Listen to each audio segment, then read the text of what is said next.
From coast to coast, visas for hundreds of international students revoked in about half of U.S. states. Thank you for staying up with us on this Friday night for First Coast News at 11. I'm Anthony Austin. My co-anchor Heather Crawford has the night off. Many affected students have been targeted for reasons ranging from participating in pro-Palestinian activism to past infractions like DUIs. The Trump administration citing a 1952 law to justify the actions, which immigration attorneys view as part of a broader crackdown on immigration. Those protests also happened at the University of Florida this week. Students say they're upset with how the university handled a student who voluntarily returned to Colombia after he was detained by ICE. And we showed you this body cam video earlier this week when the 27-year-old student was cited for driving with a suspended license and expired tag. Tonight, we were on the University of North Florida campus speaking with students about their concerns here in Jacksonville. Sydney Deshawn is joining us with more tonight. Yeah, Anthony, some students I spoke with are feeling the pressure as the U.S. State Department has already revoked more than 300 student visas, and that's with little to no warning. For the Trump administration, they say it's all about targeting those who are involved in activities that run counter to U.S. national interests.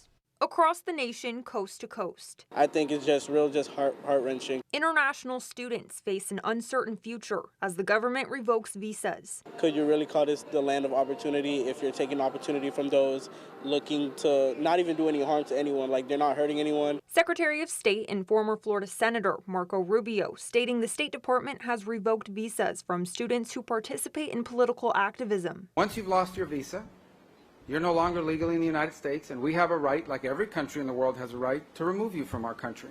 First Coast News legal analyst Shannon Schott explained the Trump administration's perspective. I think the administration's been very clear about the fact that they are going to revoke the visas of individuals that they feel came to this country to take advantage of our constitutional rights to free assembly and free speech, to support groups that they believe are terrorist organizations. Javon Marilis is a child of 2 immigrants from Haiti and says for some students it creates anxiety and uncertainty. So instead of people just casually living their lives, now they're just at a point where they're like, oh man, if I leave my house, I could possibly never come back. Jaden Davis is another UNF student who worries about the message this sends. If you're not welcome in anywhere that we're coming to escape and have a better education, then what are we doing right now? Schott advises students to seek legal counsel, stressing the need to understand their rights. Anything you do in the public forum can and will be used against you under this administration.